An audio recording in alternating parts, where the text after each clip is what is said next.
कसा आहे हे बघत असताना पंचप्रकाराच्या संदर्भात देवतेकडे सुद्धा हे पंचप्रकार येतात आणि परमेश्वराकडे पण हे पंचप्रकार असतात. तर यातला नेमका फरक काय हे आपण समजून घेण्याचा प्रयत्न करत आहोत. ज्यावेळेस आपल्याला या पंचप्रकारातला फरक देवतेमधला आणि परमेश्वरामधला कळेल त्यावेळेस नक्कीच देवतेविषयी असलेली आपली जी धारणा आहे ती कमी होईल, नष्ट होईल आणि अप्रत्यक्षरित्या परमेश्वराच्या वरती आपली निष्ठा किंवा समर्थवादावरती आपला भाव पक्का होईल. या अनुषंगाने आपण चिंतन करत आहोत. खरं म्हणजे परमेश्वराची भक्ती करत असताना परमेश्वर समजून घेणं, जाणून घेणं ही पहिली पायरी आहे आपली. कारण परमेश्वर भक्ती करतो असं सांगत असताना तो परमेश्वर कोण, कसा हे सांगणं, हे समजणं, हे सांगता येणं हे अत्यंत गरजेचं आहे. किंवा आपण परमेश्वर भक्ती करतोय असं सांगत असताना इतर लोकांना जर आपल्याला मोजक्या शब्दात परमेश्वर कोण आहे किंवा मोजक्या शब्दात परमेश्वर काय आहे, ती शक्ती काय आहे, ती वस्तू काय आहे हे जर सांगता येत नसेल तर मात्र तो परमेश्वर आपल्याला किती काळाला याविषयी आपल्यालाच शंका निर्माण होईल आणि म्हणून आपण या शब्दांचं चिंतन करत आहोत. पुढे जात असताना परमेश्वर अव्यक्त कसे आहे हे आपण बघण्याचा प्रयत्न करणार आहोत. तर अव्यक्त म्हणजे दृष्टिगोचर, म्हणजे आपल्या डोळ्याला न दिसणं, अदृश्य स्वरूप असणं, अशा अर्थाने हा शब्द आलेला आहे. तसं जीव, देवता, प्रपंच ईश्वराला व्यक्त अर्थात दृष्टिगोचर आहे. कारण परमेश्वर सर्वांच्या पलीकडे आहे, सर्वांच्या पर आहे, सर्वांच्या श्रेष्ठ आहे आणि म्हणून वरील पदार्थ खाली बघू शकतं. त्या पद्धतीनं परमेश्वराला जीव असेल, देवता असेल किंवा प्रपंच असेल हे दृष्टिगोचर आहे, म्हणजे दिसणं आहे. परंतु आपल्याला जीवाला देवता किंवा देवतेला, खालील देवतेला वरची देवता हे मात्र दिसणं अशक्य आहे. कारण त्याच्यामध्ये आपण बघितलं की देवतेमध्ये स्वरूप प्रकारामध्ये 10% फरक असतो आणि पंचप्रकारामध्ये 8% फरक असतो. खालच्या देवतेपेक्षा वरची देवता 10% स्वरूप मर्यादित जास्त असते. त्यामुळं वरच्या देवतेला खालची देवता दिसते, परंतु खालच्या देवतेला वरची देवता दिसू शकत नाही. परंतु परमेश्वराच्या संदर्भात हा जो विषय जीवाचा असेल, देवतेचा असेल किंवा प्रपंचाचा असेल, परमेश्वर सर्वांच्या पलीकडं श्रेष्ठ असल्यामुळं आणि पर असल्यामुळं ते परमेश्वराला या सारे तिन्ही पदार्थ दृष्टीला दिसणारे आहेत. मात्र यापैकी म्हणजे जीवाला असेल, देवतेला असेल, प्रपंचाचा तो विषयच नाही, ईश्वर स्वरूप कधीही व्यक्त होत नाही, म्हणजे दिसत नाही किंवा त्यांना अस्तित्व रूपाने जसे देवता खालची देवते वरची देवतेला मानते तसंच आपण परमेश्वरसुद्धा आज आपण जे मानतोय किंवा आपण जे बघतोय, अनुभवतोय, प्रचितीला येतो हे शाब्दज्ञानातून आपण घेतोय. पुढे पुढे जाऊन जशी जशी आपली योग्यता वाढेल तसतसे परमेश्वर श्रीमूर्ती आपल्याला दिसू शकते. ज्याप्रमाणे पुनःसंबंध झाल्यानंतर किंवा बाईसांना, महिमभटांना, आचार्यांना परमेश्वर श्रीमूर्ती दिसली, त्या श्रीमूर्तीची सेवादास्य त्यांना करण्याची संधी मिळाली पुढे जाऊन. परंतु आज तर मात्र आपल्याला परमेश्वर दिसू शकत नाही. प्रपंच हा जो विषय हा जड पदार्थ असल्याकारणाने तो कुणालाही दृष्टिगोचर होऊ शकतो. जड पदार्थ आहे, समोर आहे, तर आपल्या त्यामुळं तो दिसतो. आणि अव्यक्त जीव स्वरूप हे जे आहे ईश्वराला व्यक्त आहे. देवतांची पण अव्यक्त स्वरूपे सुद्धा ईश्वराला व्यक्त आहे, म्हणजे ईश्वराला दिसतात. इतकेच काय तर वरील देवतांना खालील देवतांची स्वरूपे सुद्धा व्यक्त असतात. उलट ईश्वर स्वरूप यापैकी मात्र कुणालाही दिसत नाही, म्हणून त्याला अव्यक्त असे म्हटलेले आहे, अदृश्य असे म्हटलेले आहे. कारण परमेश्वराची जी व्याप आहे किंवा परमेश्वराचं स्वरूप जे आहे हे अनंत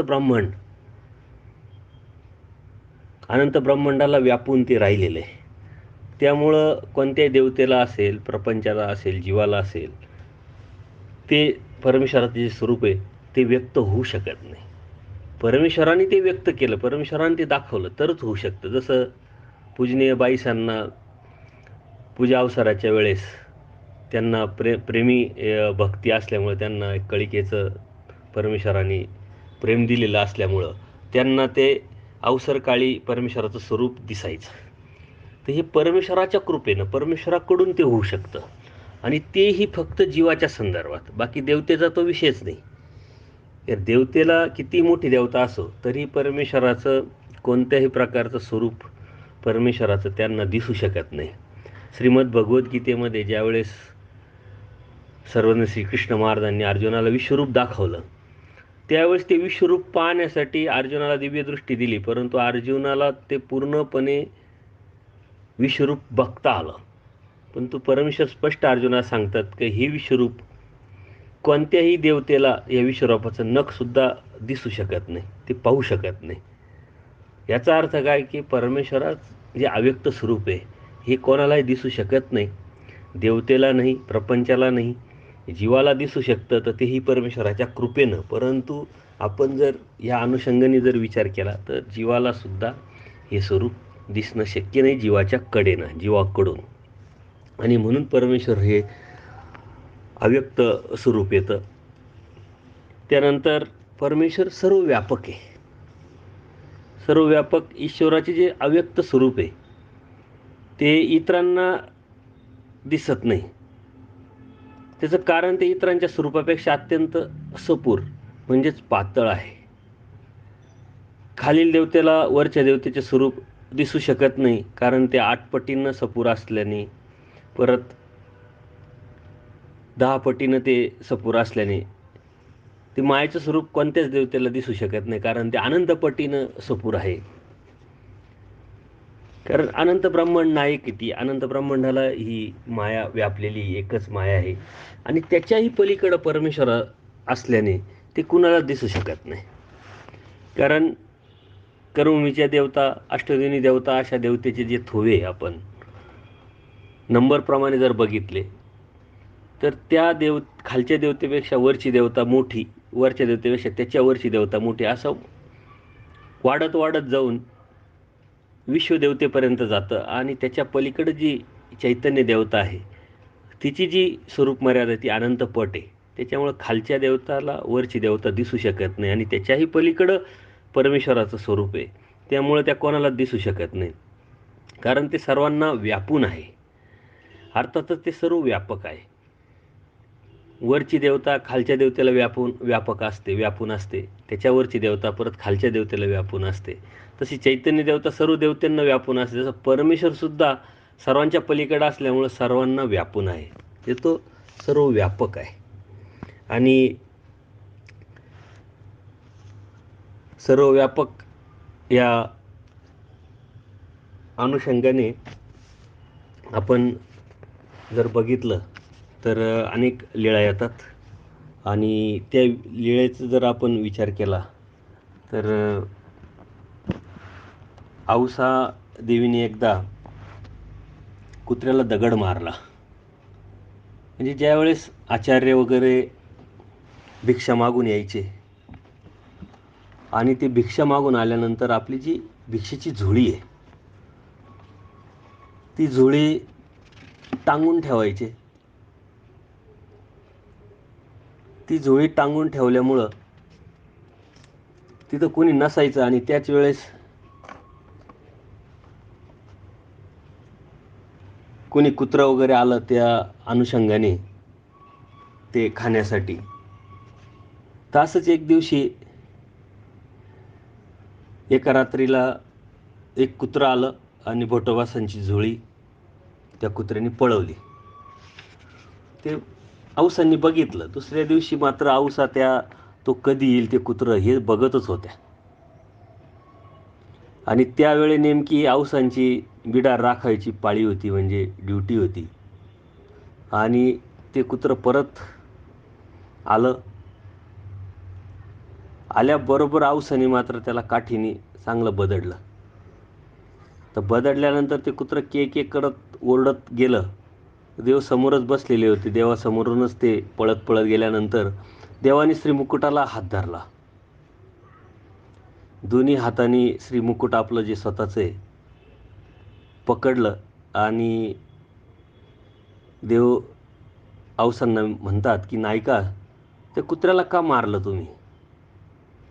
तर औसा तक्रारीच्या स्वरात काय म्हणते त्यांना, स्वामी जगन्नाथा, काल पण हे नागदेवाची झोळी यांनी नेली होती आणि परत आज ते झोळी न्यायला आलं, ते थोडंसं पडकलंय म्हणून मी त्याच्यावर लक्ष ठेवून त्याला मारलं म्हणे. मग देव त्यांना म्हणतात, आपलं ते आपण राखायला पाहिजे. याला काही मायाबहिणी आहे कोणी की त्याला कोणी काही करून खाऊ घालील, की तिथं जाऊन ते कुठं घरी जाईल आणि खाईल. आपल्याला आपलं राखता येत नाही आणि मग कुत्र्याला मारायचं म्हणे, त्यांना दुखवायचं.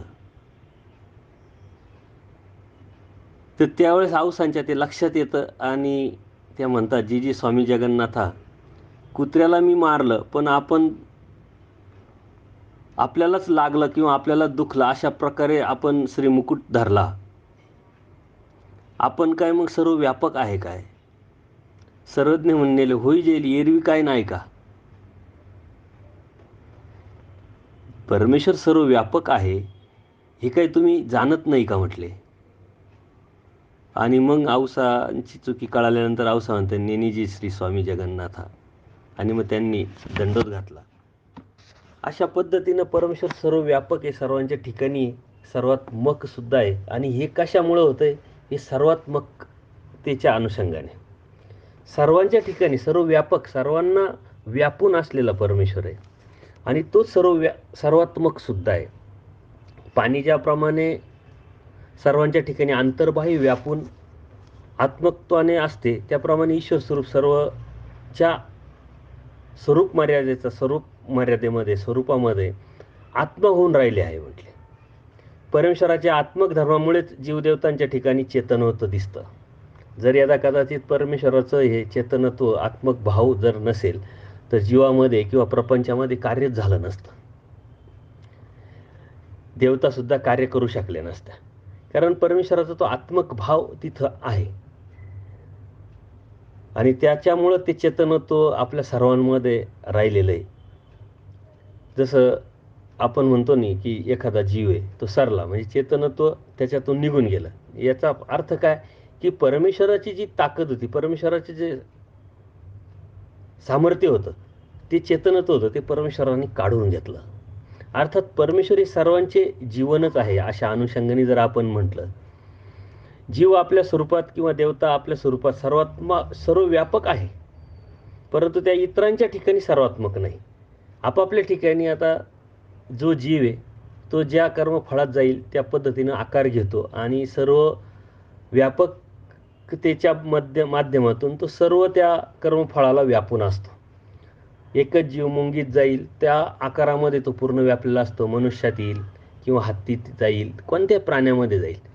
जसं एखादं पाणी आहे, आपण ग्लासात टाकलं तर ग्लासाचा आकार घेतो, तांब्यात टाकलं तर तांब्याचा आकार घेतो, हांड्यात टाकलं तर हांड्याचा आकार घेतो. ज्या भांड्यामध्ये ते पाणी आपण टाकतो त्या पद्धतीनं ते पाणी आकार घेत असतं. तसं हा जीव ज्या कर्मफळात जातो तशा पद्धतीनं आकार घेतो, म्हणजे त्याला सर्वव्यापक भावनेने तो तिथं पूर्णपणे व्यापलेला असतो. पण सर्वात्मक नाही याचा अर्थ काय? सर्वात्मक हा सर्वव्यापक असतोच, परंतु सर्वव्यापक हे सर्वात्मक असू शकत नाही. लक्षात घ्या, कारण सर्वात्मकता जीवदेवतांच्या ठिकाणी नाही, कारण त्यांची स्वरूपे मर्यादित आहे. सर्वात्मकता ही जी स्वरूप मर्यादेवरती जी अवलंबून असते, त्यामुळे परमेश्वर सर्वात्मक आहे असे दिसून येते. म्हणजे काय की चेतनत्वाच्या अनुषंगाने परमेश्वर अप्रत्यक्षरित्या जीव असेल, देवता असेल किंवा प्रपंच असेल, याच्यामध्ये सर्वात्मक भावनेने आहे. सर्व व्यापक आपण आपल्या स्वरूपात असतो, पण आपण दुसऱ्याच्या ठिकाणी नसेल. परंतु परमेश्वर सर्व व्यापकता आहे, परंतु सर्वात्मक सुद्धा आहे. सर्वात्मक या भावनेच्या माध्यमातून चेतनत्व सर्वांमध्ये परमेश्वरामुळं आहे, हे आपण लक्षात घ्यायचं आहे. देवता आहे, आपापल्या स्वरूप मर्यादेमध्ये सर्व व्यापक आहे, परंतु दुसऱ्याच्या ठिकाणी सर्वात्मक नाही आहे. जीव आहे, आपापल्या स्वरूप मर्यादेत सर्व व्यापक आहे, परंतु दुसऱ्याच्या ठिकाणी सर्वात्मक नाही. म्हणजे दुसऱ्याच्या ठिकाणी त्याचं जे लागलेपण आहे किंवा जे टाकणेपण आहे ते नाही आहे. त्याचं अस्तित्व वेगळं आहे. तसं परमेश्वरचं नाही आहे. परमेश्वर सर्वव्यापक आहे, कारण सर्वांच्या पलीकडे असल्यामुळे तो सर्वांना व्यापून आहे. परंतु सर्वांना व्यापून असून सुद्धा तो सर्वांच्या ठिकाणी चेतनत्वाच्या भावनेने, चेतनाच्या भावाने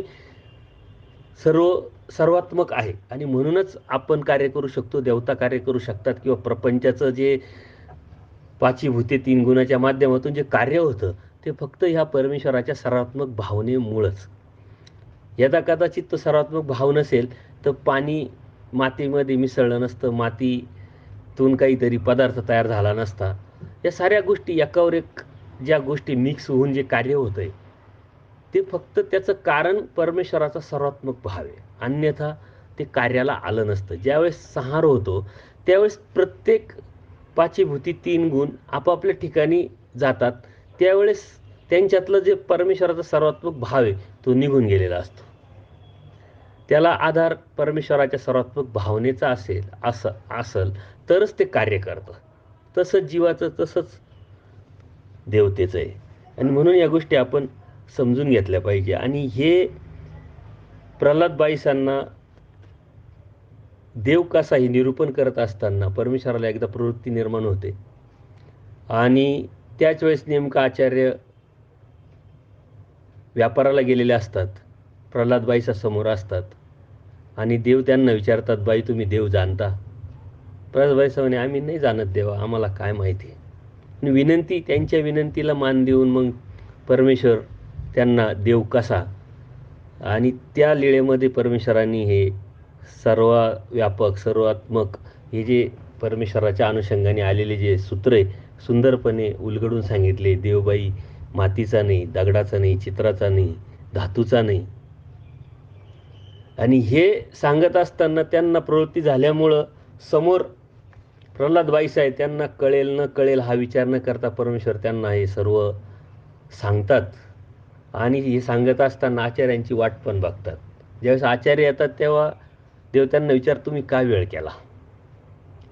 वास्तविक आचार्यांना काही वेळ झालेला नसतो. आणि मग त्यावेळेस नेमकं असं का प्रश्न विचारला हे बाईसांना ज्यावेळेस प्रल्हाद बाईसांना ज्यावेळेस आचार्यांनी विचारलं तेव्हा आचार्यांच्या लक्षात आलं. आणि मग आचार्यांनी देवाला विनंती करून परत ते तत्त्वज्ञान किंवा ते निरूपण सांगायला लावलं. सांगण्याचं तात्पर्य की परमेश्वर सर्वव्यापक आहे, सर्वात्मक आहे, हे प्रल्हाद बाईसाच्या निमित्तातून आपल्याला परमेश्वरांनी सांगितलेलं आहे. ज्या पद्धतीनं सर्वव्यापक आहे त्याच पद्धतीनं सर्वात्मक आहे, त्याच पद्धतीनं परमेश्वर सर्वातीत आहे, म्हणजे सर्वांच्या ठिकाणी आहे. परमेश्वर आपल्या सर्वात्मकतेमुळे जीवदेवतांच्या ठिकाणी व्यापून जरी असलं त्यांच्या स्वरूपाने ते स्वतः मात्र कधीच लिंपित होत नाही. व्यापक आहे, सर्वात्मक आहे, पण लिंपत नाही, म्हणजे त्यांच्या ठिकाणी असून सुद्धा नसल्यासारखं आहे. स्वतःचे अस्तित्व वेगळेपण ते नेहमी कायम ठेवतात. आणि म्हणून परमेश्वराला सर्वातीत्व असं सुद्धा म्हटलेलं आहे. आणि निर्वचन प्रकरणामध्ये ते स्पष्ट परमेश्वराने सांगितलं आहे. अविद्या फिटल्यानंतर जीवस्वरूप परमेश्वरात रममान होते, पण परमेश्वर स्वरूप मात्र जीवस्वरूपात सर्वात्मकतेने असून सुद्धा त्यात रममान न होता अतितत्व धर्माने वेगळे राहून स्वस्वरूपात रममान झालेले असते.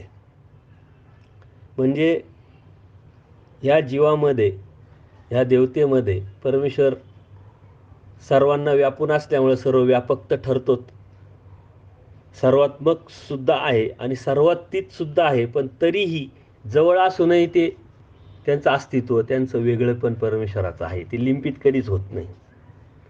त्यासाठी परमेश्वराने स्पष्ट सांगितलेलं का अनुकंपा न उपजे. एकदा परमेश्वर निरूपण करत असतात आणि निरूपण करत असताना बाईसांचं मात्र देवाकडे लक्ष नाही आहे. त्यांचं बाहेर एक वळू म्हणजे एक बैल, आणि त्याला त्याच्या मालकाने चारही पायाला करकचून दोरीनं बांधलेलं आहे.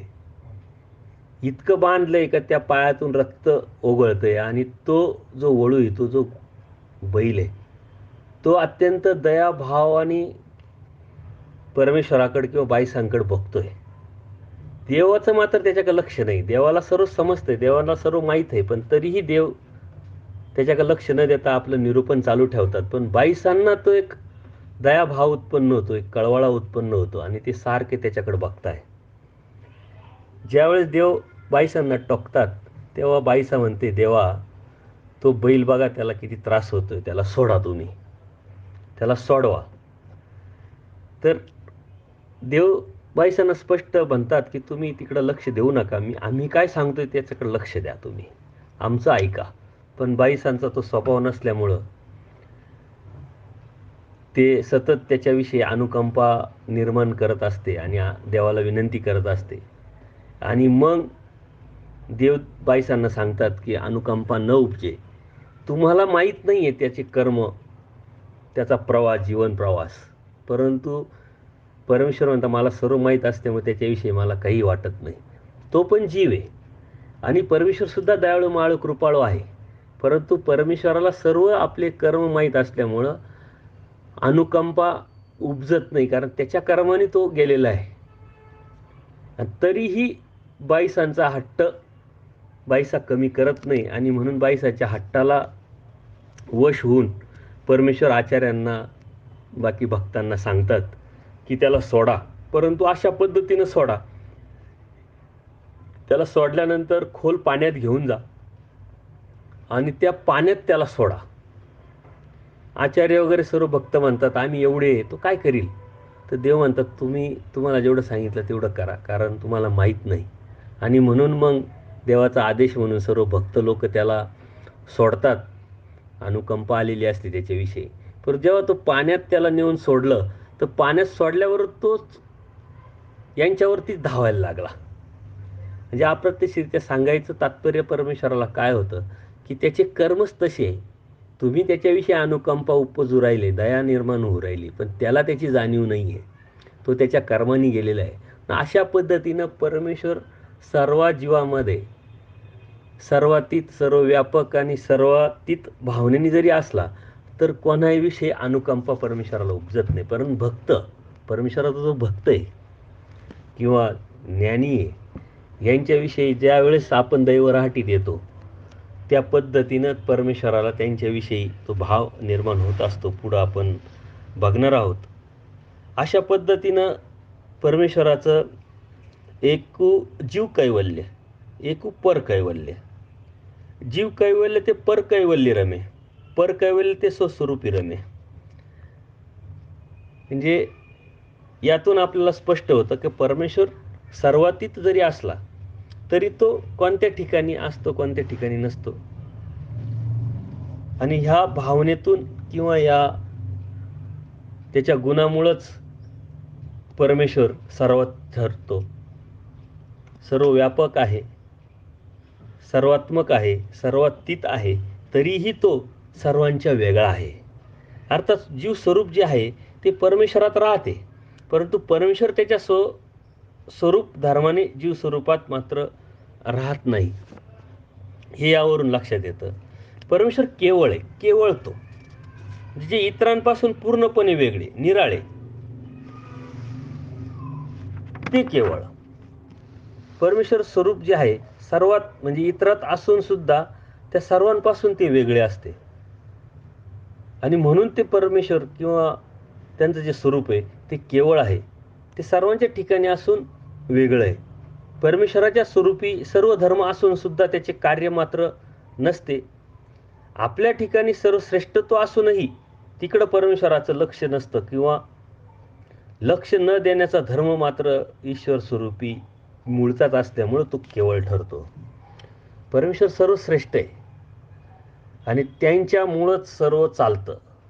त्यांच्या सर्वात्मक, सर्वातीत, सर्व कर्तृत्वाच्या अनुषंगाने सर्व चालतं, पण तरीही तो भाव त्यांच्याकडं नसतो, तो श्रेष्ठत्वाचा भाव त्यांच्याकडं नसतो. आणि त्या श्रेष्ठत्वाच्या भावाकडे सुद्धा परमेश्वराचं लक्ष न देण्याचा जो स्वभाव आहे आणि म्हणून परमेश्वर केवळ ठरतात, वेगळे ठरतात, सर्वांच्या वेगळे. आणि म्हणून आपण हे लक्षात घेतलं पाहिजे. आपल्या मनामध्ये थोडंसं जरी आपल्याकडे थोडं काही आलं, काही असेल, मान असेल, इस्टेट असेल, किंवा आपल्यामुळं कोणाचं काहीतरी मदतीच्या अनुषंगाने जर कोणाचं काही भलं झालं तर आपण 50 वेळा म्हणून बोलतो की हे माझ्यामुळं झालं, हे मी केलं, हे मी करतोय. हा भाव आपल्या मनामध्ये मिनटाला क्षणाक्षणाला येत असतो. याच्या पाठीमागचं कारण आपण अज्ञान आहे आणि या अज्ञानापोटी आपण म्हणत असतो. वास्तविक आपण काही करू शकत नाही, आपल्यामुळं काही होत पण नाही. ही जाणीव असून सुद्धा आपण मात्र मान्य करायला तयार होत नाही. तसंच देवतेचं आहे. देवतेच्या माध्यमातून व्यापार चालू असतो, जीवाला भोगवण्याचं काम चालू असतं. मात्र जीवाला भोगवताना ते दुःख पूर्णपणे भोगवतात आणि सुखाच्या बाबतीत मात्र हात आखडता घेतात. कारण ते केवळ नाही आहे, ते वेगळे नाही आहे. ते सापेक्ष भावनेतून, स्वार्थी भावनेतून, वंचक भावनेतून ह्या गोष्टी त्यांच्या होत राहतात. तसं परमेश्वराचं नाही आहे. परमेश्वर सर्वश्रेष्ठ आहे, सर्वव्यापक आहे, सर्वातीत आहे. परंतु तरीही केवळ ठरतात का? तर त्यांच्या मनामध्ये तो भाव नसतो, तो विचारही येत नाही. आणि पुढं जाऊन आपल्याला ते लक्षात पण येईल की परमेश्वराने ज्यावेळेस आपल्यावर नजर टाकली, ती नजर टाकल्याबरोबर मायाच्या तमविभागातून निघाल्यापासून तर आत्तापर्यंतचा प्रवास परमेश्वराच्या नजरेसमोर स्पष्ट दिसत असतो, स्पष्ट माहीत असतो, स्पष्ट लक्षात येत असतो. तरीही परमेश्वर ते दुर्लक्ष करतात. ते दुर्लक्ष करतात म्हणूनच आपल्याला परमेश्वर प्राप्तीची संधी प्राप्त होत असते. अन्यथा परमेश्वराने प्रत्येक गोष्ट जर लावून धरली असती तर आपण कधीच परमेश्वरापर्यंत पोहोचलो नसतो ना. आपण एखाद्या व्यक्तीनं 50 वेळा आपल्याला मदत केलेली असते किंवा 50 वेळा आपल्याला समजावलं असतं, पण कधीतरी केव्हा तरी एखाद्या वेळेस त्याच्याकडून आपल्याला मदत नाकारल्या गेली तर आपण ते 50 वेळा तो विचार नाही करत की याने आपल्याला 50 वेळा मदत केलेली आहे. ती एक वेळ आपल्या लक्षात येते ना, आपण 50 वेळा ते बोलून दाखवतो. म्हणजे आपल्या जीवाचा स्वभाव आणि जीवाचे धर्म आणि परमेश्वराचा धर्म याच्यामध्ये किती जमीन आसमानचा फरक आहे हे आपण लक्षात घ्यायचं यातून. कारण जीव जो आहे अज्ञानाच्या माध्यमातून काय करत नाही आणि काय त्याला समजत नाही, तरीही तो किती समजले असं दाखवण्याचा प्रयत्न करतो. तो काही करत नाही तरी मी किती करतोय असं दाखवण्याचा प्रयत्न करतो. कारण जीव हा राजस तामस आणि त्या अनुषंगानेच तो वागत असतो. तशा देवता सुद्धा राजस तामस आहे, त्याच्यामुळे त्या अनुषंगाने त्यांची कृती असते. तर परमेश्वर केवळ जे आहे हे कशामुळे ठरतात का? सर्वांमध्ये असूनही सर्वांच्या वेगळे आहे. सर्वात्मक असून सुद्धा सर्वांच्या वेगळे, सर्वातीत असून सुद्धा सर्वांचे वेगळे आणि सर्वांमध्ये असून सुद्धा सर्वांचा त्यांच्यावरती काहीही परिणाम होत नाही, ते लिंपित होत नाही, त्यांचं अस्तित्व मात्र वेगळं असतं. दया माया कृपा करुणा भाव असून सुद्धा त्यांना आपले सर्व कर्म माहीत असल्यामुळं, सर्व ज्ञान असल्यामुळं तो जो अनुकंपाचा जो भाव आहे तो कुठं उत्पन्न होऊ द्यायचा आणि कुठं नाही उत्पन्न होऊ द्यायचा हे फक्त परमेश्वरच करू शकतात, कारण ते सर्वांचे वेगळे असल्या कारणाने. त्याचप्रमाणे परमेश्वर पर साक्षी तो ऐसा धर्म देत नाही. म्हणजे निर्तिशय सुख किंवा सुखाची परिसीमा म्हणजे आनंद. परमेश्वर स्वरूप असे निर्तिशय सुखमय किंवा आनंदमय आहे. म्हणजे आनंद, तो आनंदमय परमेश्वर.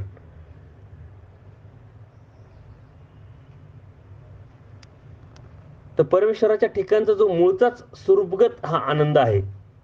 साखरेला जशी मूळचीच गोडी असते, परंतु तिचं ती जी साखर आहे ती पाण्यात किंवा अन्य पदार्थात जर टाकली तर तिच्यातलं जे आहे ते कमी जास्त होऊ शकतं. परंतु परमेश्वराचा जो आनंद आहे तो मात्र कितीही ठिकाणी विभागला तरी स्वरूपीचा जो आनंद आहे तो तसाच्या तसाच असतो. तो अनंत ठिकाणी परमेश्वर विभागलेले असतात, परंतु जो मूळ स्वरूपीचा जो आनंद आहे परमेश्वराचा त्याच्यामध्ये किंचितही फरक पडत नाही किंवा कमतरता येत नाही. म्हणून आनंद तो ठरतो. म्हणून आनंदमय फक्त परमेश्वरच असतो. आता सुख आणि आनंद यातला नेमका फरक परमेश्वराने स्पष्ट व्याख्येत सांगितलेलं आहे. देवतेच्या पंचप्रकारामध्ये सुख सांगितलंय पण आनंद नाही सांगितला. आणि सुखाची व्याख्या दुःख मिश्रित सुख आणि निर्तिशय सुख तो आनंद. तर निर्तिशय सुख आहे ते फक्त परमेश्वरामध्ये, आणि सुख जे आहे तर ते दुःख मिश्रित आहे ते देवतेमध्ये. बाकी जीवाचा विषयच येत नाही. जीव कायमच निरानंद आहे. निरानंद जीवाला परमेश्वर आनंद देण्यासाठी सृष्टी रचना करतात, स्वतः अवतार घेतात. म्हणजे परमेश्वर, आपण जर त्या पद्धतीने त्या बाजूने जर विचार केला तर खरंच परमेश्वराचं खूप मोठं धाडस आहे. कारण हा जीवाचा मूळ जो बांधा आहे, मूळ जो स्वभाव आहे, स्वरूप आहे, ते निरानंद आहे. आणि ह्या निरानंद जीवाला आनंद द्यायचा आहे. म्हणजे ते घेईल की नाही, आणि घ्यायची ठरलं तर किती प्रयासाने किती वेळेनुसार घेऊ शकतं हे सांगू शकत नाही. तरीही परमेश्वर या निरानंद जीवाला आनंद देण्यासाठी सृष्टीची रचना करतात आणि सृष्टीमध्ये अवतारतात, आणि ह्या जीवाला आनंद देण्यासाठी हा सारा खटाटोप उभा करतात. म्हणजे त्या अनुषंगाने घेतलं तर खूप मोठं धाडस परमेश्वर करतात. परंतु कृपेला अधीन झाल्यामुळं आणि तो आनंद परमेश्वराला जीवाला द्यायची ही प्रवृत्ती झाल्यामुळं परमेश्वर हे सर्व करतात. म्हणजे आपल्यासाठी परमेश्वर काय करत नाही याचा जर विचार केला तेव्हा आपल्या लक्षात येईल का परमेश्वराचं श्रेष्ठत्व आपल्या माथी किती असायला पाहिजे. आणि ते श्रेष्ठत्व आपण जोपर्यंत जाणत नाही तोपर्यंत परमेश्वराविषयी आपल्याला जो भाव निर्माण व्हायला पाहिजे तो निर्माण सुद्धा होऊ शकत नाही. म्हणून आपण हे परमेश्वराच्या अनुषंगाने हे चिंतन करतोय. देवतांच्या ठिकाणी पंचप्रकारातलं जे सुख आहे ते आणि परमेश्वरातल्या जो आनंद आहे ह्याच्यामध्ये जमीन आसमानचा फरक आहे. देवताच्या ठिकाणचे जे पंचप्रकारातलं सुख आहे ते दुःख मिश्रित असतं, आणि तेच स्वरूपातून ब्रह्मांडस्थाच्या ठिकाणी किंवा पिंडस्थाच्या ठिकाणी तेच सुख विभागून कमी कमी पण होत असते. तसे मात्र परमेश्वराचं कधीच होत नाही. परमेश्वर अंतर्बाह्य आनंदमय आहे. जीव तर निरानंदच असल्या कारणाने सुखाचा व आनंदाचा तिथे प्रश्नच नसतो. आणि राहिला प्रपंच, जड प्रपंचाच्या ठिकाणी सुद्धा सुख व आनंदाचा प्रश्न नसतो. यावरून चारही पदार्थात फक्त परमेश्वरच तो काय आनंदमय आहे. बाकीच्या दुसऱ्या पदार्थांमध्ये आनंदाचा विषयच नसतो. आपण बोलता बोलता सहज शब्द वापरत असतो की मला आनंद झाला किंवा मला आनंद होईल. परंतु आनंद हा जो शब्द आहे हा फक्त परमेश्वराच्या आनंदाविषयी आपण वापरला पाहिजे. परंतु आपल्याला ती एक सवय किंवा एक संस्कार लागलेले असल्यामुळं आपण तो शब्द सर्रास व्यवहारामध्ये वापरत असतो. परंतु आनंद तो परमेश्वरच फक्त आनंद आहे आणि आनंदमय. बाकी दुसरं या तिन्ही पदार्थात आनंदाचा विषयच येत नाही, हे आपण लक्षात घेतलं पाहिजे. परत परमेश्वराचं जे स्वरूप आहे ते पूर्ण स्वरूपच ज्ञानमय आहे. ज्याप्रमाणे पूर्ण स्वरूप परमेश्वराचा आनंदमय तसंच ते ज्ञानमय सुद्धा आहे. त्यात कुठलंही अज्ञानत्व नसतं, कोणत्याही प्रकारचं अज्ञानत्व नसतं. ज्ञान व अज्ञान एकत्र राहू शकत नाही. जीव स्वरूप मात्र मुळातच अज्ञानी, देवता या अज्ञानाने ग्रासलेले आहे. देवतांचं ज्ञान हे स्वरूपीचे नसून पंचप्रकारातील आहे, आणि ते ज्ञान सुद्धा आपण बघितलेलं आहे. ते कसं त्रोटक आहे, कशी मर्यादा आहे, कसं विपरीत आहे, आणि त्यामुळे त्याला ज्ञान म्हणता येत नाही. म्हणून स्वरूपीचं त्या देवतेच्या ठिकाणी कोणत्या प्रकारचं ज्ञान नसल्या कारणाने त्यात खंड पडत राहतो. ब्रह्मांड असता, विग्रह, पिंड असता, असा जेव्हा जेव्हा विभाग पडत असतो देवतेचा त्यात कमी कमीपणा येत राहतो, त्यात अत्यल्पता येत राहते. तसं परमेश्वराचं नाही आहे. मात्र ते किती ठिकाणी जरी विभागलं, अनंत परमेश्वर, अनंत तो अनंत की, तरी ते ज्ञान स्वरूपीचे असल्या कारणाने त्यात खंड पडत नाही. म्हणून परमेश्वराला बुद्ध सुद्धा म्हटलेले आहे. बुद्ध तो ज्ञानमय. कितीतरी लीळेतून आपल्याला लक्षात येईल आणि कितीतरी लीळेच्या माध्यमातून परमेश्वराने हे परमेश्वरत्व सिद्ध केलेलं आहे. छोट्या छोट्या लीळा आहे. कितीतरी वेळा परमेश्वर स्वतः मार्कंडाच्या संदर्भात बाईसांना त्यांच्या चोऱ्या लक्षात आणून देतात. बाईसा मात्र माहीत नसतं त्यांना. कितीतरी भक्तांच्या संदर्भात परमेश्वर स्वतः ते सांगतात, किंवा काही व्यापाराच्या अनुषंगाने परमेश्वर जीवांना पाठवतात. त्यावेळेस तिथं लक्षात येतं का अरे परमेश्वराला हे दाखवायचं होतं, हे सांगायचं होतं म्हणून. म्हणून हे ज्ञान जे आहे असे कितीतरी लीळेतून आपल्याला लीळाचरित्रात गेल्यानंतर लक्षात येईल, समजेल. आणि ते ज्ञानमय जे आहे स्वरूप हे फक्त परमेश्वराचं आहे. त्यांच्यापासून कोणतीही गोष्ट लपलेली नाही, कोणतीही गोष्ट थांबलेली नाही किंवा दिसत नाही असं नाही. पूर्णपणे त्याच्यावरती प्रकाश पाडणारा फक्त म्हणजे परमेश्वर आहे. तसं देवतेचं नाही आहे. त्यांचं विपरीत आहे, परंतु खालच्या देवतेला वरच्या देवतेचं ज्ञानसुद्धा नसतं, ते अस्तित्व रूपाने मानतात. जीवाचा विषयच नाही, ते अनादि अविद्येने ग्रासलेलं असल्यामुळं मतित्रय आणि अनंत दोष त्याच्यामध्ये आहे. प्रपंचाचा विषयच नाही, कारण ते जड आहे. परंतु तसं परमेश्वराचं नाही आहे. परमेश्वर जसं आनंदमय तसं ज्ञानमय स्वरूप असल्यामुळं परमेश्वराला प्रत्येक गोष्ट, प्रत्येक जो शब्द आहे, पदार्थ आहे, पूर्णपणे ज्ञात आहे. जे जसे आहे तसे जाणणे हे फक्त परमेश्वराकडेच होऊ शकतं. आणि आपण शब्दाशा मात्र ते समजून घेण्याचा प्रयत्न करतोय, तेही प्राथमिक स्वरूपातलं जे आपल्याला गरजेचं आहे, जे आपल्याला आध्यात्मिक प्रगती साधण्यासाठी जेवढं आपल्याला पाहिजे तेवढं आपण घेऊ शकतो, ह्या जीवाच्या मर्यादेनुसार ते घेण्याचा आपण प्रयत्न करतोय. तेही परमेश्वराच्या कृपेने आणि परमेश्वराने सांगितलेले तितकंच. त्याच्या पलीकडे आपण जाऊ शकत नाही, विचारही करू शकत नाही. लीळाचरित्रात गेल्यानंतर ह्या ज्ञानाच्या जर गोष्टी, ज्ञानाच्या जर लीळा आपण बाहेर काढल्या तर प्रत्येक लीळेमध्ये ज्ञान आहे, प्रत्येक लीळेमध्ये परमेश्वराला काहीतरी दाखवायचं, काहीतरी सांगायचं, काहीतरी प्रचितीला आणायचं आहे. कारण त्याच्यासाठीच परमेश्वराचं अवतार कार्य असतं. आणि म्हणून परमेश्वर फक्त ज्ञानमय स्वरूप आहे. आणि तो ज्ञानमय म्हणून नित्यमुक्त सुद्धा आहे, तो शुद्ध सुद्धा आहे. शुद्ध तो मुक्त म्हणजेच अज्ञान, अधीनत्व, अविद्या, बंधनापासून मोकळा. परमेश्वर स्वरूपच मुळात ज्ञानमय असल्या कारणाने अज्ञान बंधापासून मुक्त हे स्वरूपीचेच लक्षण आहे परमेश्वराचं. तसं देवतेचं नाही. देवता नित्यबद्ध, कायमच्या बंधनात. आणि जीव बद्धमुक्त आहे, मुक्तीला जरी जाणार असेल परंतु बंधनात आहे. आणि त्याला मुक्तीला जाण्यासाठी कितीतरी मोठा प्रवास करावा लागेल, अनंत प्रयासाने. मग त्याच्यामध्ये त्याला तो बदल घडून आणल्यानंतर ते स्वरूप ज्ञानमय होऊ शकतं.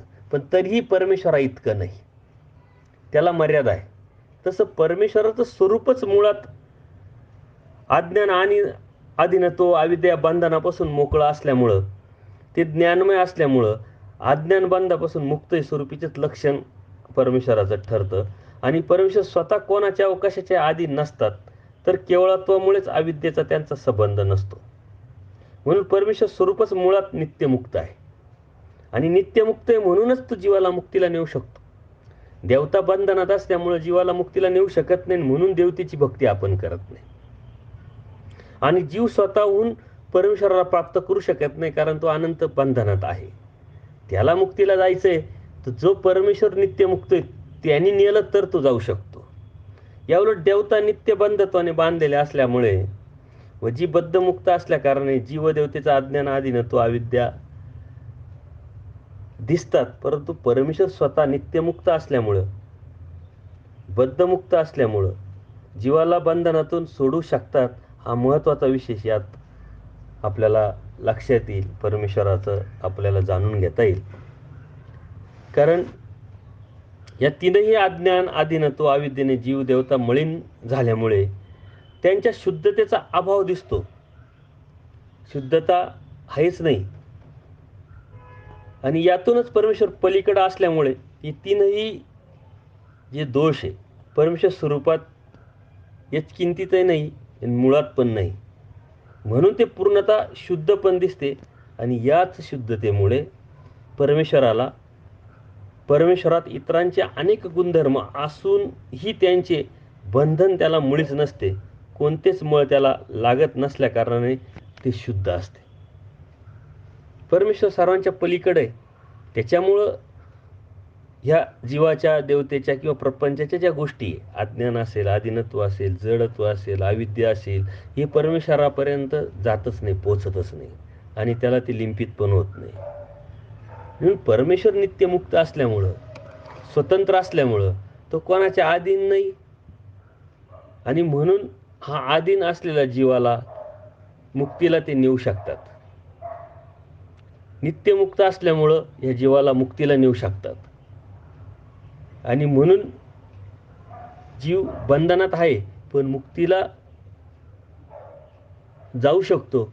परमेश्वर त्याला नेऊ शकतात. परंतु जरी बघितलं आपण तर जीवाने जर बघितलं, जीवाच्या कडेने जीवाने जर केलं तर परमेश्वराला प्राप्त करण्या इतपत जीवाची ताकद नाही. पण जीवाचा प्रयत्न आणि परमेश्वराची कृपा, परमेश्वराचा कट, परमेश्वर जाणीजे, परमेश्वर पाविजे, परमेश्वराने ठरवलं तर ह्या जीवाला तो मुक्तीला नेऊ शकतो. स्वतःहून हा जीव परमेश्वराच्या मुक्तीला किंवा परमेश्वराच्या प्राप्तीला जाऊ शकत नाही. कारण परमेश्वर हा सर्वांच्या वेगळा आहे, नित्यमुक्त आहे, शुद्ध आहे आणि याचा परिणाम त्याच्यावरती कधीच होऊ शकत नाही. परंतु त्या परमेश्वराचा अवतार कार्य, त्या परमेश्वराने सांगितलेलं तत्वज्ञान, त्यांनी सांगितलेलं आचार विचार याचा परिणाम आपल्यावर होऊ शकतो आपण प्रयत्न केला. कारण बंधनात असून पण मुक्तीला जाण्याचा सर्वाधिकार आपल्याकडे पोचतोय. आणि हे परमेश्वरात असल्यामुळंच आपल्याला ती संधी प्राप्त होऊ शकते, अन्यथा आपल्याला ती संधी प्राप्त होऊ शकत नाही. आणि परमेश्वर जे आहे तर नित्यमुक्त तर आहे पण शुद्ध सुद्धा आहे. आणि म्हणून आपण त्या परमेश्वरापर्यंत जाऊ शकतो. परमेश्वर सर्व करताय, निराभिमान आहे. ईश्वर स्वतः काही करीत नाही आणि इतरांकडूनही करवित नाही. यावरून त्यांच्या ठिकाणी काहीच कर्तृत्व नाही असे वाटेल, परंतु तसे नाही, सर्व करतात. कर्तृत्वाचे सर्व सामर्थ्य कारण रूपाने ईश्वर स्वरूपीच आहे. पण ते तो कधीच स्वतः कधी कार्याला आणत नाही. सर्वातीत आहे म्हणून चेतनत्व आहे आपल्यामध्ये. जर यदा कदाचित परमेश्वर सर्वातीत नसता, सर्वांच्या ठिकाणी जर व्यापक नसता तर आपण काहीच कार्याला आलो नसतो. याचा अर्थ अप्रत्यक्षरित्या सर्व कर्तृत्व परमेश्वराकडे जात आहे. जीव, देवता, प्रपंच हे तिन्ही पदार्थ अनादीचे असल्या कारणाने त्याचं जे मूळ कर्तृत्व आहे परमेश्वराकडे येऊ शकत नाही. परंतु या तीनही अनादीच्या पदार्थाचे चालकत्व मात्र परमेश्वराकडेच आहे. कारण परमेश्वराच्या प्रवृत्तीनेच या सर्वांचा व्यापार होत असतो. या अर्थाने मात्र परमेश्वराचं सर्व कर्तृत्व आपल्या लक्षात येईल, सर्व कर्तृत्व जो आहे तो आपल्या लक्षात येईल. एकटे असूनही परमेश्वराला याचा अभिमान मात्र कधीच वाटत नाही, कारण तो निराभिमान आहे. सर्व काही परमेश्वर करतोय, सर्व काही परमेश्वरामुळेच होतोय. आणि जे मूळ कारण आहे सर्वचं तो सुद्धा परमेश्वरच आहे. पण तरीही त्याला त्याचं कोणत्या प्रकारचा अभिमान नाही, कारण तो निराभिमान. या उलट मात्र जीवाचं देवतेचं कधी नसताना तो सुद्धा स्वाभिमान असतो. आपलं तिथं काहीच नाही आहे. परमेश्वर स्वतः स्पष्ट सांगितले, सकळे संपत्ती असंपत्ती, जीवाची परमेश्वर संपत्ती. तरी आपण या संपत्तीच्या पाठीमागं, मानपानाच्या पाठीमागं किती लिंपित आहे, किती धावतोय, किती पळतोय, या दैवराटीत सारं आपल्याला कळून सुद्धा, समजून सुद्धा आपण किती त्याच्यामध्ये गुंतलेलो आहे याच्यावरून आपल्या लक्षात येईल की आपल्यामध्ये नेमका परमेश्वरामध्ये किती जमीन आसमानचा फरक आहे. परमेश्वर सर्व आहे, सर्व परमेश्वरामुळेच आहे. तरीही परमेश्वर निराभिमान आहे, तरी त्याला कोणत्या प्रकारचा तो अभिमान नाही आहे. पण आपल्या लागेच अभिमान. एकदा असंच देव पैठणला असतात आणि अचानक पैठणला तिथं देव जात असतात. पाठीमागे सारंग पंडित असतात, दादोस असतात आणि एका मंदिराच्या समोर महादाईसाची देवाची भेट होते. आणि अचानक देव समोर आल्यानंतर महादाईसांना काय करावं काही नाही असं वाटायला लागतं. समोर महादेवाचं मंदिर असतं. त्या महादेवाच्या मंदिराच्या पिंडीवरती एक तांब्या असतो, त्याच्यात पाणी ते पिंडीवर पडत असतं. महादाईसाला काही न समजल्यामुळे ती जाते आतमध्ये ते पाणी आणते, देवाचं चरण शाळन करते आणि तेच तीर्थ म्हणून घेते. सर्व बिडारावर आल्यानंतर मात्र दादोसपूर्वक श्रमेचे जे त्यांचे गुरु आहे ते म्हणे, महादायसा तुम्ही आंघोळ का केली नाही, आंघोळ केली का? म्हणे, का आंघोळ करायची? म्हणे, तुम्ही गुरुवाचं पाणी पिले. महादायसा क्षणभर काहीच कळालं नाही. म्हणे, गुरुवाचं पाणी? मी गुरुवाचं नाही पाणी पिले, मी चरण तीर्थ घेतलं परमेश्वराचं. तर दादोस त्यांना म्हणतात, ते काही का असे ना, पण ते गुरुवाचंच पाणी ना. पण महादायसा त्यांना उलट म्हणते की जर ते गुरुवाचं पाणी असतं आणि ते चुकीचं असतं तर देवानेच मला टोकलं असतं. तसे दादोस त्यांना म्हणतात की देवाला काय पडलंय, हा जीव नरकात गेला काय, आणखीन कुठं स्वर्गात गेला काय? महादायसा म्हणते, असं कसं काय, असं तुम्ही कसं काय म्हणू शकता? आणि मग ते उदाहरण देतात द्वापर युगाचं. अहो म्हणे, सर्व यादव झुंझून झुंझून स्वामी श्रीकृष्ण महाराजांच्या समोर मेले, ते कृष्ण महाराजांनी काही केलं नाही, यावरून लक्षात येतं म्हणे. आणि ते मात्र महादायसांना पटतं. दुपारची वेळ असते, देवाची आरोगणा वगैरे झाल्यानंतर आरामाची वेळ असल्यामुळे देवाने पोट घेतलेला असतो. आणि तरीही महादायसाला न रावल्यामुळे देवाला ती देवाकडे जाते, दंडोत घालते आणि स्पष्ट प्रश्न विचारते देवाला की हा जीव नरकात गेला काय, स्वर्गात गेला काय, ह्या देवाला काहीच पडलं नाही का हो देवा, असं दादोस सांगतात. हे ऐकल्याबरोबर मात्र देव एकदम ताडकन उठतात आणि असं कोण म्हणतं. त्यांचा पाय जो आहे, गुडघा जो आहे, थरथरायला लागतो. म्हणे, दादोस म्हणतात की द्वापारयुगामध्ये सारे यादव झुंझून झुंझून मेले, तर श्रीकृष्ण महाराजांनी त्यांचं काही केलं नाही. त्यावेळेस देव स्पष्ट सांगतात, कोण होतं माझं म्हणे, कोणी इंद्राचं होतं, कोणी चंद्राचं होतं म्हणे. मी निराभिमान आहे, पण आपल्या लागे स्वाभिमान. एकटा अर्जुन उद्धवदेव माझे होते, तर त्याच्यासाठी मी एक ब्रह्मांड दुसऱ्या ब्रह्मांडावर आपटून क्रॅश केलं असतं. इतक्या आवेशाने परमेश्वर त्यांना ते सांगतात की अर्जुनाच्या केसाला धक्का लागला नाही, कोणी लावण्याचा प्रयत्न केला असता तर मी काय करू शकलो असतो. निराभिमान आहे परमेश्वर, पण आपल्या लागे स्वाभिमान. सर्व कर्तृत्व परमेश्वराकडे, सर्व काही परमेश्वरच करतो, सर्व काही कारण रूपाने परमेश्वरच आहे. इतकं असूनही निराभिमान येतो. आपण काही न करता सुद्धा आपल्याला अभिमान असतो,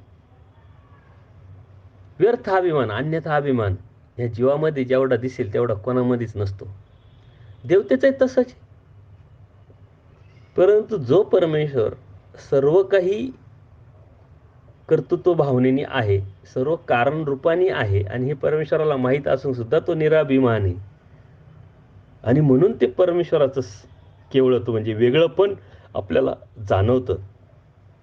हे आपण लक्षात घेतलं पाहिजे. ज्याप्रमाणे परमेश्वर निराभिमान आहे, आपल्या लागे स्वाभिमान आहे, त्याचप्रमाणे तो सर्व शक्तियुक्त सुद्धा आहे. आपल्यामध्ये तर काहीच नाही, तरी आपण किती आव्हानात असतो. पण परमेश्वर सर्व शक्तियुक्त आहे, मायेने युक्त असलेला ईश्वर तो परमेश्वर. असा हा सच्चिदानंद स्वरूप परमेश्वर जो आहे, जीव प्रपंच व्यतिरिक्त या दोन्ही अनादि सिद्ध पदार्थापासून पूर्णपणे वेगळा आहे. वस्तुतः परमेश्वर हा जीव प्रपंचात सर्वात्मकतेने आहे, परंतु त्याच्या कोणत्याही जीव प्रपंचाच्या तो लिंपित तर होत नाही, म्हणून त्यास त्यांचा वेगळा म्हटलंय, त्याच्या वेगळं आहे. कारण जीवामध्ये आहे, प्रपंचामध्ये आहे, त्यांच्या आत्मक भावामुळंच हे सर्व चालतंय. पण तरीही जीव प्रपंच व्यतिरिक्त म्हटलेलं आहे का, तर तो लिंपित होत नाही. एखादा योगी पुरुष जो आहे, लोकांमध्ये राहतो, अस्थिपरीचा पुरुष लोकांसारखाच राहून, त्यांच्याच मठ मंदिरात राहून, त्यांच्याच घरचे भिक्षेचे अन्न घेतो, परंतु त्यांच्या सुख दुःखापासून वेगळा राहतो, लिप्त होत नाही. आपल्याला वाटतं की अरे हे आपल्यातच राहतात, आपल्यासारखेच वागतात, आपल्यासारखेच बोलतात, मग काय वेगळं? पण नाही, ते मनातून ते आपल्यामध्ये नसतात, बाह्य अंगाने आपल्याला ते दिसतात. त्यांचं स्मरण चिंतन, त्यांची साधना, त्यांचा नित्यक्रम जो बी आहे विधी परमेश्वराने सांगितल्याप्रमाणे तो चालू असतो. आपल्याला मात्र ते आपल्यामध्ये दिसतात, ते आपल्यामध्ये ते नसतात. यांच्यापासून ते वेगळे असतात. तसंच परमेश्वराचं आहे, सगळीकडे आहे परंतु सर्वांनी व्यतिरिक्त आहे. आणि म्हणून परमेश्वर सर्व शक्तियुक्त अशा अनुषंगाने म्हटलेलं आहे. शक्ती म्हणजे सकळही देवता. परमेश्वर स्पष्ट सांगतात, सकळही गुण आणि सकळही धर्म, ज्ञान विज्ञान हे सर्व शक्तीमध्ये येतं. या शक्ती व्यतिरिक्त जरी स्पष्ट सांगितले नसले तरी देवता वर्ग हा अनादीचा वेगळा पदार्थ व परमेश्वर अनादीचा वेगळा पदार्थ, परंतु परमेश्वराच्या शक्तीत सर्वच देवता येत असल्याने परमेश्वर या शक्तीद्वारेच ब्रह्मांडाचे कार्य करतात आणि त्यांच्या मार्फतच सर्व कार्य करत असल्याने देवता व्यतिरिक्त परमेश्वर या शब्दार्थाने घेता येत नाही. शक्तीमध्ये जर सर्व देवता येतात, धर्म येतात, गुण येतात, ज्ञान येतात, विज्ञान येतात, यापैकी देवतांना परमेश्वराच्या चेतनाशक्ती म्हणतात, तर देवता व्यतिरिक्त शक्तींना जडाशक्ती म्हणतात. आणि देवता ह्या चेतनाशक्ती असून त्या भावरूप आहेत, तर गुणधर्म ज्ञान विज्ञान या जडाशक्ती अभावरूप आहे. परमेश्वराच्या ठिकाणीच आहे सर्व शक्तियुक्त परमेश्वर, व त्याच्यामध्ये सर्वच येतं. सर्व देवता येतात. परमेश्वर ज्यावेळेस अवतार घेतात तेव्हा या सर्व शक्तियुक्त अवतार घेतात. आपण प्रथमच परमेश्वराच्या या पदार्थाला सुरुवात केल्यानंतर माया, ब्रह्म, ईश्वर आणि परमेश्वर हे जी बघत असताना, माया म्हणजे सर्व देवतेच्या अनुषंगाने सर्व शक्ती, त्याला घेऊनच परमेश्वर अवतार घेतात. म्हणजे परमेश्वर अवतारतात त्यावेळेस सर्व शक्तियुक्त असतात, सर्व शक्ती त्यांच्या बरोबरच असते. 81 कोटी 1,10,10 देवतेची जी शक्ती, ते सामर्थ्य जे आहे ते परमेश्वराचं असतं. आणि याच्या व्यतिरिक्त परमेश्वरामध्ये मग जे सकळही गुण जे आहे, सकळही जे धर्म आहे, ज्ञान आहे, विज्ञान आहे, हे सर्व परमेश्वराच्या शक्तीच आहे. आणि म्हणून तो सर्व शक्तियुक्त ठरतो. आणि या शक्तियुक्त जो आहे तो परमेश्वर आहे. आणि परमेश्वर कार्य करायचंय, सर्व ब्रह्मांड चालवायचे, आनंद ब्रह्मांड चालवायचे. आणि या शक्तीच्या द्वारेच परमेश्वर या आनंद ब्रह्मांडाचा व्यापार चालतो. सकळही व्यापार शक्तीद्वारे. ब्रह्मांडाचा व्यापार हा देवतेच्या मार्फत परमेश्वर करतात, म्हणजे शक्तीच्या मार्फत. आणि असे उदाहरणं आज आपल्याला कितीतरी घेता येतील. एखादं राज्य असतं, तिथं मुख्यमंत्री असतो. तो मुख्यमंत्री जरी मुख्य असला तरी त्याच्या हाताखाली अनेक वेगवेगळ्या खात्याचे मंत्री असतात आणि ते खातं ते बघत असतात. प्रशासकीय लोक असतात, IAS ऑफिसर, IPS ऑफिसर असतात, ते त्यांचं ते काम करत असतात. मात्र अध्यक्ष तोच असतो. प्रत्येक गोष्टीची जबाबदारी त्याच्याकडेच असते आणि त्यालाच सर्वांनी कमांड द्यायची असते. तोच सर्वांना कमांड देत असतो. सर्वांनी त्यालाच सर्व आपलं रिपोर्टिंग द्यायचं असतं. तसं परमेश्वराचं आहे. या शक्तीद्वारेच परमेश्वर सर्व व्यापार ब्रह्मांडाचा चालवत असतात. आणि परमेश्वराच्या अध्यक्षतेखालीच चराचर सृष्टी कार्यरत असल्या कारणानं परमेश्वर हीच एक महाशक्ती ठरते. आणि हत्तीच्या दृष्टांतातून सुद्धा पूजनीय महिम भटांना परमेश्वरांनी हे स्पष्ट केलं आहे की एक एक देवता म्हणजे एक एक शक्ती, त्या देवतेच्या पलीकडं, त्या शक्तीच्या पलीकडे जी महाशक्ती आहे तो म्हणजे परमेश्वर आहे. हे साऱ्या देवता एकत्र येतील आणि त्या देवता ज्यांच्या अंडर आहे, त्या देवता ज्यांना बांधलेल्या आहे, त्या देवता ज्यांच्यासाठी कार्यरत आहे, ज्यांच्यामुळं कार्यरत आहे, तो परमेश्वर आहे. म्हणून ती शक्तियुक्त जो परमेश्वर आहे तो ठरतो. आणि यदाकदाचित त्या परमेश्वराने ह्या देवतेच्या अनुषंगाने जी शक्ती आहे ती वापरायची नाही म्हटली तर देवतेला काहीच वापरता येणार नाही. कारण देवतेचा सर्व वेच परमेश्वराच्या ठिकाणी असतो आणि परमेश्वराच्याच आदेशाने हे सर्व कार्यरत होत असतं. आणि म्हणून परमेश्वर सर्व शक्तियुक्त ठरतो. मग परमेश्वरामध्ये अनंत धर्म आहे, ते आपण पुढे जाऊन बघणार आहे. कोणते कोणते धर्म कसे कसे कार्य करतात, गुण असेल, ज्ञान असेल, विज्ञान असेल. आता विज्ञान म्हटलं की सायन्स. परमेश्वर स्पष्ट सांगतात सकळही ज्ञान सकळही विज्ञान, म्हणजे परमेश्वरामध्येच सर्व विज्ञान आहे. आज आपण जे नवीन नवीन शोध लावतोय किंवा लागल्या जात आहे आपल्या सुखासाठी, वेगवेगळ्या प्रकारचे आपण त्या विज्ञानाचा उपयोग करून घेतोय. आपण म्हणतो हे मानवाने केलं, ह्या त्या व्यक्तीनं शोध लावला, असं नाही. सकळही विज्ञान परमेश्वरामध्ये. ते होतंच अगोदरपासून, फक्त ज्या वेळेला त्यांनी प्रयत्न केला आणि ज्या वेळेला मानवाला जी गरज पडली त्यावेळेस त्याचा उगम झाला किंवा ते ते ते स्पष्ट झालं, ते दृश्य रूपात झालं, अदृश्य रूपातलं ते दृश्य रूपात झालं. याचा अर्थ कर्मराटीमध्ये एक म्हटलं जातं की जिथं सायन्स थांबतं, विज्ञान थांबतं, तिथं परमार्थ किंवा धार्मिकता चालू होते. पण आपण जर विचार केला तर तसं नाही आहे. सायन्स आणि धर्म हे एकाच गाडीचे दोन चाक आहे, एकाच रस्त्याचे दोन हात आहे, एकाच रस्त्याला लागलेले दोन्हीही काम आहे. जिथं सायन्स आहे तिथं धर्म आहे, जिथं धर्म आहे तिथं सायन्स आहे. कारणाशिवाय कोणतीच गोष्ट कार्याला येत नाही, फक्त त्या कारणापर्यंत आपण पोचत नाही. म्हणून मग आपल्याला चमत्कार वाटतो किंवा आपल्याला जादू वाटते, काहीतरी वेगळं पण वाटतं. पण तसं काही नसतं. कारण असतं, ते कारण आपल्याला न कळाल्यामुळं आपण त्याला वेगळं काहीतरी नाव देण्याचा प्रयत्न करतो. परंतु ते जे कारण आहे ते परमेश्वर आहे, ते विज्ञान आहे. पण जगामध्ये चमत्कार वगैरे असं काही घडतही नाही आणि घडल्या जात नाही. जो चमत्कार करतो तो फक्त परमेश्वर. कारण सारी सृष्टीची रचना परमेश्वर करतोय, हा सर्वात मोठा चमत्कार आहे. मायेच्या तमी भागातून जीवाला बाहेर काढतो, सर्वात मोठा चमत्कार आहे.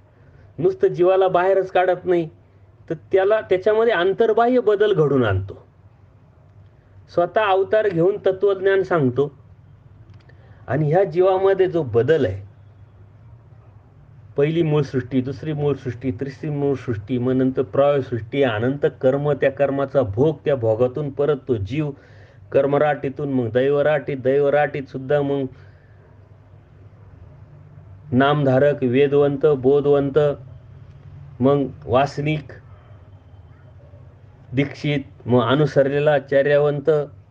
हा जो बदल आहे, हा बदल म्हणजे चमत्कार आहे. कारण अनादि अविद्येने युक्त असलेला जीव, अनंत दोषांनी बांधलेला असलेला जीव, तो ऊर्ध्वगतीला नेणं, त्याच्यामध्ये बदल घडवणं आणि त्या बदलातून अनादि अविद्येचा छेद करून स्वतःच्या स्वरूपात प्राप्तीला नेणं आणि स्वतःचा आनंद त्याला देणं, हा सर्वात मोठा चमत्कार आहे. बाकी याच्या व्यतिरिक्त दुसरी जगात काही चमत्कार नाही. फक्त आपण तिथपर्यंत पोचूच नाही, पोचू शकत नाही, आपली तेवढी ताकद नाही. म्हणून आपण कोणत्या तरी गोष्टीला तो चमत्काराचा शब्द चिटकवलेला असतो. पण कारणाशिवाय तर कोणतीच गोष्ट कार्याला येत नाही. फक्त ते कारण आपल्याला न समजल्यामुळं आणि आपल्या आवाक्याच्या बाहेर, आपल्या बुद्धीच्या बाहेर ती गोष्ट असल्यामुळं आपण त्याला चमत्कार म्हणतो. बाकी चमत्कार वगैरे असे काही गोष्टी घडत नाही. आणि जे घडतंय ते परमेश्वराच्याच कृपेने अलिकोक्त जे परमेश्वर दाखवतात, स्वतःची ओळख देण्यासाठी, स्वतःचं अस्तित्व दाखवण्यासाठी, ते फक्त परमेश्वरच करतात. बाकी दुसरं कुणी करू शकत नाही आणि करत पण नाही. आज आपण या परमेश्वराच्या चिंतनाच्या या सत्संगामध्ये परमेश्वराचे कसा परमेश्वर वेगवेगळ्या गोष्टीनं तो परमेश्वर अव्यक्त कसा आहे, सर्व व्यापक कसा आहे, सर्वात्मक किंवा सर्वातीत तो कसा आहे, तसंच तो केवळ कसा आहे, सर्वांच्या व्यतिरिक्त, सर्वांच्या वेगळा तो कसा आहे, आणि तो आनंदमय परमेश्वर, तोच ज्ञानमय स्वरूप त्याचं कसं आहे, आणि ते ज्ञानमय आनंदमय स्वरूप तो नित्यमुक्त, शुद्ध, सर्वकर्ता, निराभिमान, आणि त्या अनुषंगाने तो सर्व शक्तियुक्त कसा आहे याचं आपण विवेचन केलं. आपण मी सर्वांना विनंती करल की हे जे आपण शब्दाचा अर्थ बघतोय याच्यामध्ये कितीतरी लीळा आपल्याला समाविष्ट करता येऊ शकतात. परमेश्वर सर्वातीत कसा होता त्या अनुषंगाने कोणत्या लीळा, सर्व करता कसा होता त्या अनुषंगाने कोणत्या लीळा, ज्ञानमय स्वरूपाच्या कोणत्या लीळा. परंतु एक होमवर्क म्हणून जर तुम्ही विचार केला की परमेश्वरचं जे ज्ञानमय स्वरूप आहे हे कोणत्या कोणत्या लीळेतून आपल्याला दिसतं, प्रचितीला येतं, त्या लीळा आपण जर अभ्यासाला बाहेर काढल्या तर आपल्या कायमस्वरूपी परमेश्वराचं ते ज्ञानमय स्वरूप आपल्या डोक्यामध्ये बसेल, आपल्या चिंतनात राहील आणि आपल्याला ते प्रचितीला पण येईल. म्हणून एक होमवर्क म्हणून, एक विनंती म्हणून, एक आव्हान म्हणून मी तुम्हाला सांगतो की आपण जे शब्दाचा अर्थ परमेश्वराचे बघतो त्या अनुषंगाने त्या लीळा शोधा अभ्यासा, नोट करा, ते कायमस्वरूपी आपल्या शिदोरी म्हणून राहील. पुढे जाऊन आपण असेच परमेश्वराच्या अनुषंगाने वेगवेगळ्या शब्दाचे अर्थ बघणार आहोत. सर्वांना दंडोत प्रणाम, दंडोत प्रणाम, दंडोत प्रणाम.